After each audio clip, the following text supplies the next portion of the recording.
Qu'elles aient subi un préjudice physique, un préjudice psychologique, perdu des êtres chers ou essuyé des pertes financières, les victimes peuvent être autorisées à participer à la procédure devant le TSL et il leur est possible de présenter leurs vues et préoccupations au cours du procès. Voici comment cela se passe.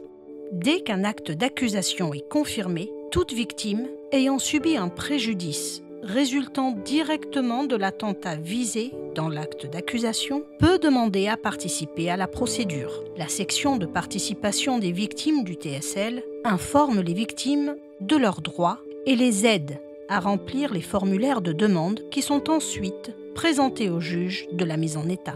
Le juge de la mise en état étudie chaque demande et décide ou non d'autoriser une victime à participer. Toutes les demandes de participation demeure confidentielle. Une victime participante peut aussi demander que son identité reste confidentielle ou soit rendue publique. Le TSL nomme un avocat chargé de représenter les victimes participantes, appelé représentant légal des victimes. Le TSL prend en charge les frais de représentation légale des victimes participantes qui n'en ont pas les moyens. Les victimes participantes seront probablement représentées en tant que groupe par leur représentant légal. Le représentant légal des victimes sera présent à l'audience et verra à ce que les voix et les opinions des victimes sur ce qui touche à leurs intérêts personnels soient entendues pendant le procès.